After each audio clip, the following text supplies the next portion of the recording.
The TimeSpot of 4.5 billion years ago found the formation of our planet taking place. Our oversoul Michael has 12 suns. When planet Earth was born, it came under the domain of Lucifer, our sun, the sun we see up in our sky. He, Lucifer, is the oversoul of this planet Earth and does have brothers, the other sons of Michael.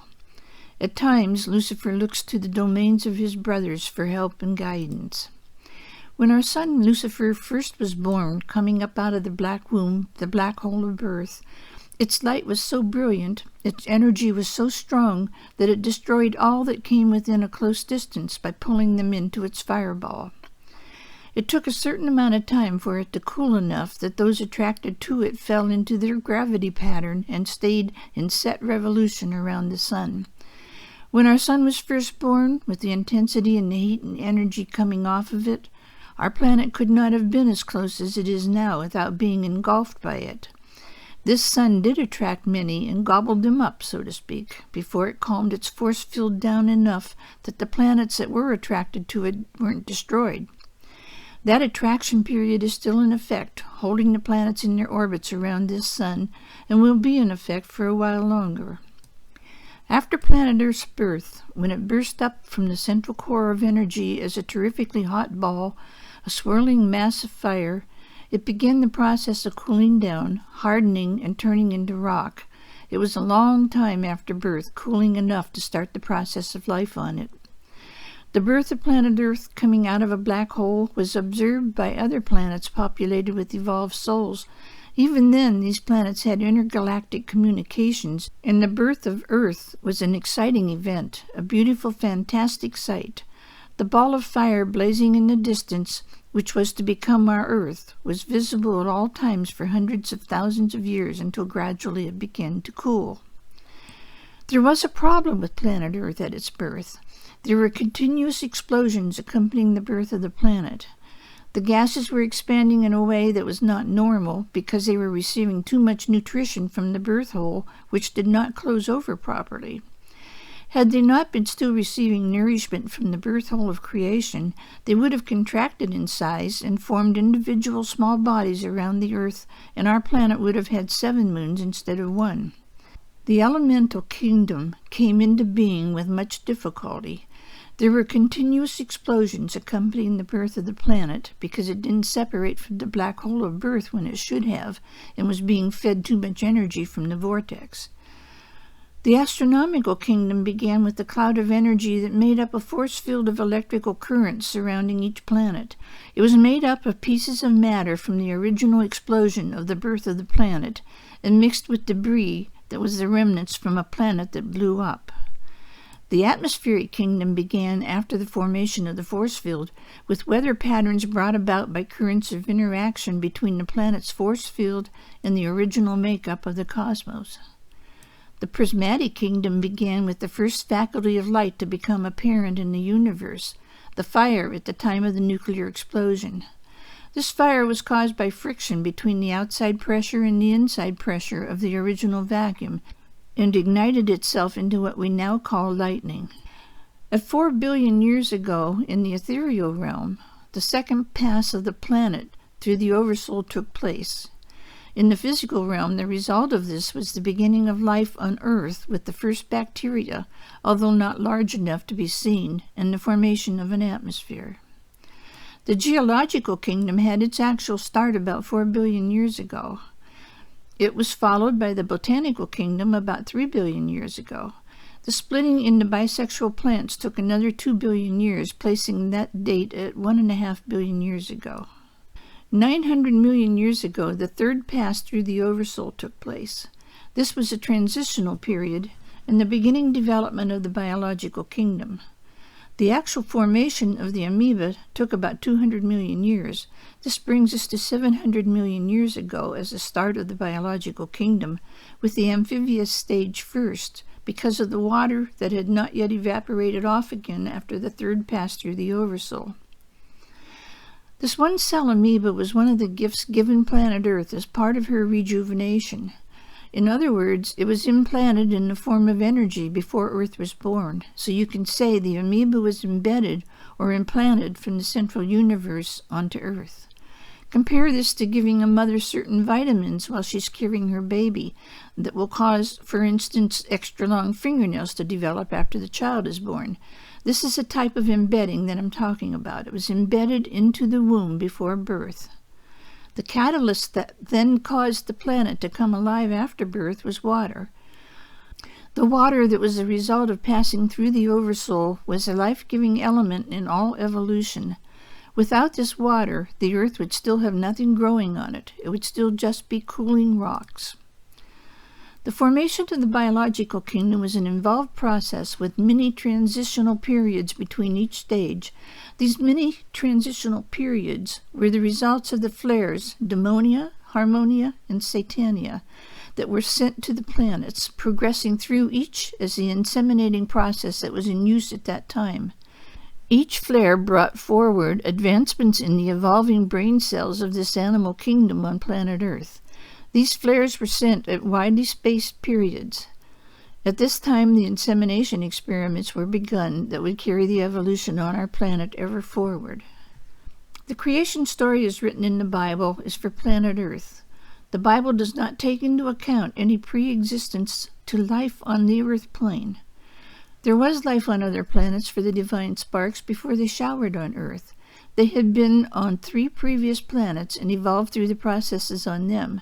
There has never been any breakthrough about this before. It is now time that these facts become known. It is necessary at this point in evolution. Compare it to schooling. A student must reach a certain level before certain subjects can be understood by him. We are finally ready to understand and need to be able to understand the complicated universe. In the beginning of the universe there was a vast emptiness, a void, nothing but black space. But you see, there is another universe beyond this one, and a comet. Explorers from that universe invaded this black space.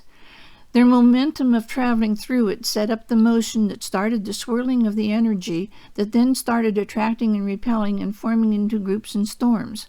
This is the very beginning of humanity's spiritual or esoteric evolution. These explorers, the comet, passed through this empty black space close enough to the first planet to start the process of life on it. The explorers, or comet, came from planet 12 of another universe on their way to another solar system. There was a spark of energy from that comet from another galaxy, a thought form from the comet's galaxy that was part of the energy that washed planet number 1, Orion. The process can and should be compared to conception that takes place on the Earth plane. When this spark of energy, this thought form, impregnated the air on planet number 1, it produced the thought form of humanity, which then grew and grew and grew. The thought forms that started on Orion grew from a little tiny puff of air that was stirred into motion, remember, by the comet passing close by, the same comet that had awakened Michael.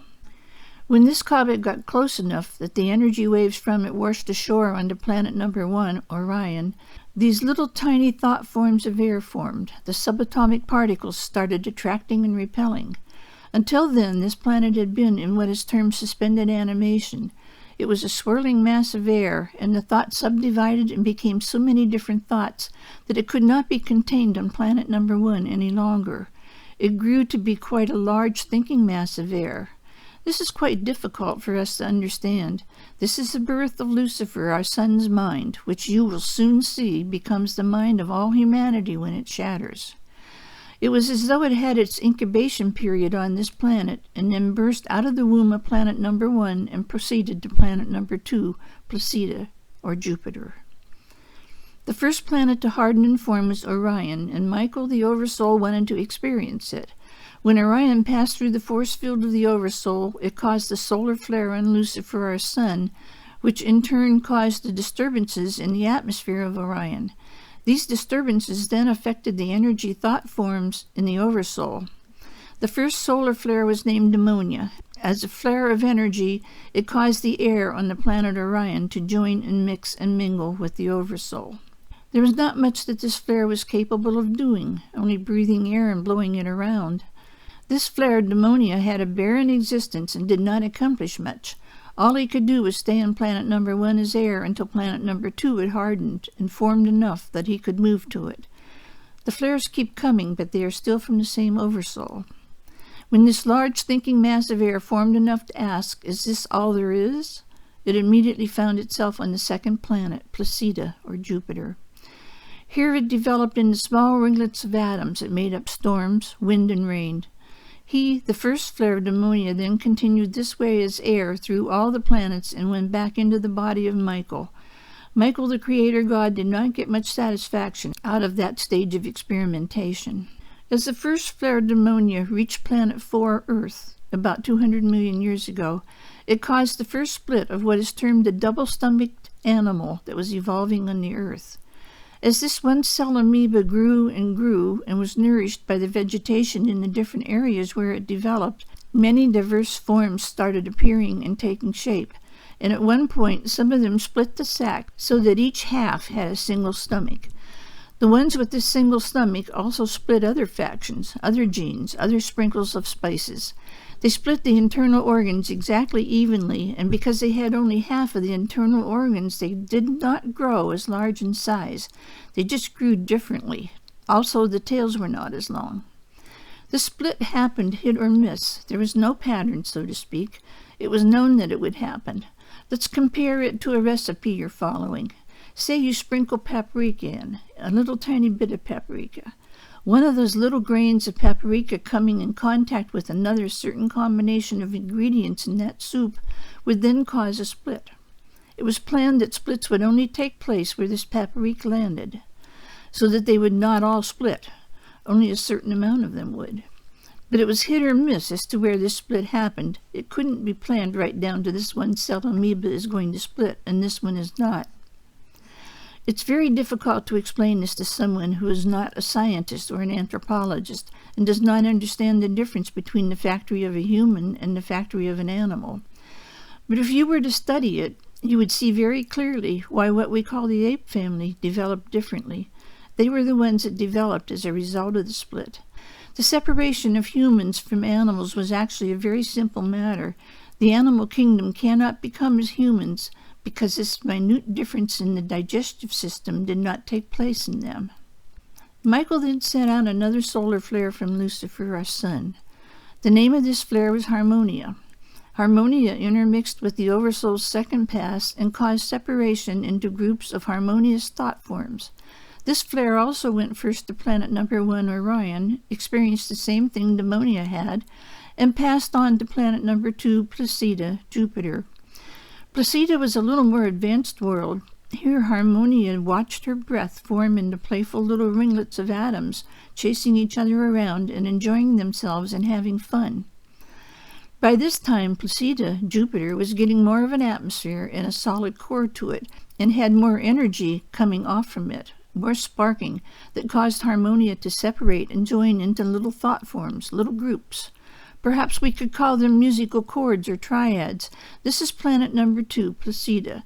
Harmonia then left planet number 2, moved through the rest of the planets, and returned to Michael. Neither of these flares shattered into separated divine sparks. They experienced all as whole beings, whole flares. The creator god Michael, up there in the central sun, didn't know what it was like to be down there on those planets, so he learned by having a tiny little filament of thread stretching back to him from all the solar flares coming off of Lucifer. From the first flare, Pneumonia, he learned to make thought forms. On the second planet, he had Harmonia. The second flare set the pattern into musical groups because he, Michael, felt that after sending that first flare out and getting absolutely no return back through his filament thread, that maybe he'd better have some structure, some rhythm and harmony, some harmonious mathematical structuring.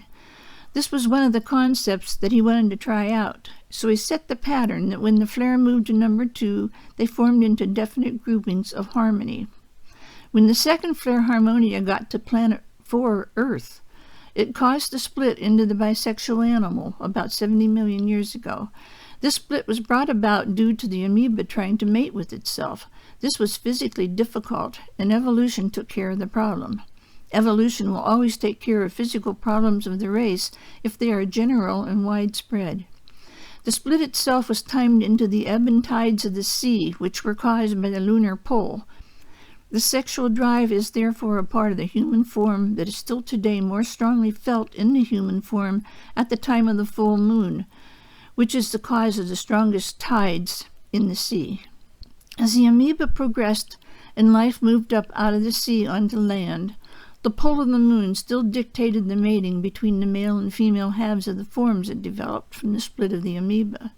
This split occurred over a long period of time of the amoeba reproducing strange offspring occasionally, those who had only one set of sexual organs, but these were not always the same set.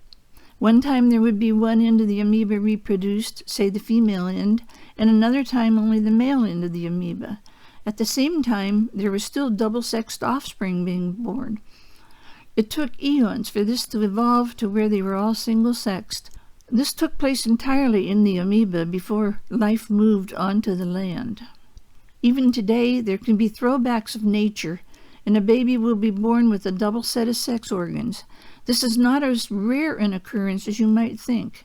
Even the urge to mate with ourselves is still present in everyone, and even though it is not physically possible to reproduce an offspring, the instinctual urge is there and can now be controlled by the mind.